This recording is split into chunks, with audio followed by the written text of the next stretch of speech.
pada saat dia meninggal untuk mengurus jenazahnya dan memikul jenazahnya. Disebutkan dari Mahmud bin Labib radhiyallahu anhu, beliau berkata, ketika tulang lengan Sa'ad terkena anak panah, lalu dia sakit karenanya, tadi lengan kanannya, maka mereka membawanya kepada seorang wanita yang bernama Rufaidah yang biasa mengobati luka. Jika Nabi SAW melewati Sa'ad, beliau menyapanya, mengatakan, bagaimana keadaanmu sore ini, bagaimana keadaanmu pagi ini? Maka Sa'ad menjawab, sampai tiba satu malam di mana kaumnya memindahkannya dan sakitnya semakin parah, maka kaum Sa'ad pun membawanya ke Bani Abdil Ash'al di perkampungan mereka. Rasulullah SAW datang menjenguk Sa'ad, lalu dikatakan kepada beliau, kaumnya telah membawanya pulang. Maksudnya Nabi kunjungi dia di masjid, di kemah dekat masjid, tapi ternyata sudah nggak ada, dibawa pulang ke kaumnya. Lalu Nabi SAW berangkat dan kami mengikuti beliau, kata Mahmud bin Labib, beliau pun berjalan dengan cepat sampai tali sendal kami terputus karena cepatnya Nabi SAW berjalan. Jadi pada saat sudah diangkat dari kemahnya di dekat masjid, dibawa ke rumahnya di perkampungannya, Nabi SAW segera mengejar ke sana. Ada alasannya kenapa dikejar nih. Dan Nabi SAW buru-buru sampai para sahabat karena mengejar Nabi SAW, sendal-sendal mereka terputus. Hal ini disampaikan oleh para sahabat kepada Nabi SAW, maka beliau bersabda, ya Rasulullah, kenapa anda buru-buru begini? Kenapa sampai begini, sampai sendal-sendal pada putus, debu-debu pada berterbangan? Maka kata Nabi SAW, inni akhafu an tasbiqana ilaihil malaikatu fatagsiluhu kama gasalat Handalah.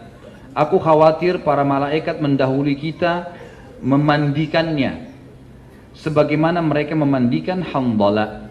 Dan ini hadis sahih ya. Ini menandakan teman-teman sekalian, pada saat itu Nabi SAW sudah tahu kalau saat begitu tiba di sukunya sudah meninggal dunia. Dan Nabi SAW buru-buru, kenapa? Karena beliau ingin memandikan jenazahnya Sa'ad ibn Mu'ad. Dan beliau berkata, saya khawatir jangan sampai kalau kita telat tiba di sana malah malaikat yang mengurus jenazahnya. Di dalam sabda Nabi SAW yang lain dikatakan bahwasanya kami bertanya, kata para sahabat, kami bertanya, wahai Rasulullah, kami tidak membawa seorang mayit yang paling ringan dibandingkan dia, si Sa'ad ini.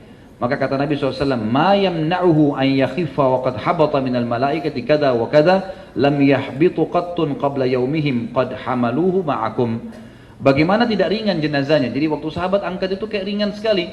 Sebagian athar menyebutkan seperti jenazah itu kalau mau dipindahkan ke tangan yang lain seperti sebuah kapas, ya, yang sangat ringan sehingga mudah pindah di pundak-pundak para sahabat.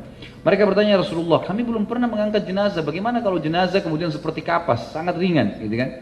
Seperti ini, kata Nabi SAW, bagaimana tidak ringan, sedangkan para malaikat dengan jumlah sekian dan sekian telah turun. Mereka tidak turun sebelum hari ini, mereka memikul Sa'ad bersama kalian.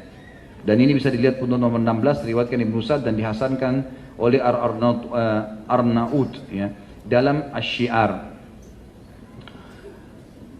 Ada riwayat lain menyebutkan juga bahwasanya Nabi SAW bersabda, "Hadzal abdus salih alladhi taharraka lahul arsh wa futihat abwabus sama wa syahidahu 70,000 minal malaika lam yanzilu ilal ardi qabla dhalik laqad damma dammatan thumma ufrija anhu."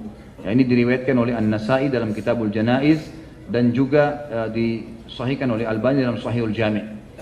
Kata Nabi SAW waktu tunjuk jenazahnya Sa'ad, ini adalah hamba saleh, di mana arsh bergetar karenanya, pintu-pintu langit dibuka untuk menerima ruhnya, 70.000 malaikat menghadiri jenazahnya, mereka tidak turun ke bumi sebelum ini, kuburnya menghimpit lalu dilapangkan untuknya.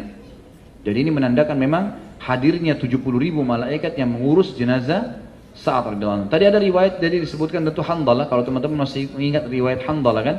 Di salah satu peperangan Handalah ini baru menikah, kemudian dia menikah malam hari, dia belum berhubungan biologis sama pasangannya kecuali habis subuh. Habis sholat subuh di masjid bersama Nabi SAW, kemudian dia pun kembali dan menggauli istrinya, ya layaknya suami istri. Baru selesai berhubungan, dia belum sempat mandi junub, tiba-tiba ada kubandan perang, jihad. Maka Handalah pun ikut, belum sempat mandi junub, gitu kan. Pada saat dia masuk di medan perang, dia terbunuh oleh musuh. Lalu Nabi SAW pada saat melihat jenazah Handalah lalu sempat mengalihkan wajah beliau. Lalu para sahabat mengatakan, kenapa ya Rasulullah? Kata Nabi SAW, saya melihat malaikat memandikannya. Dari riwayat lain mengatakan, saya melihat istrinya dari bidadari menjemputnya.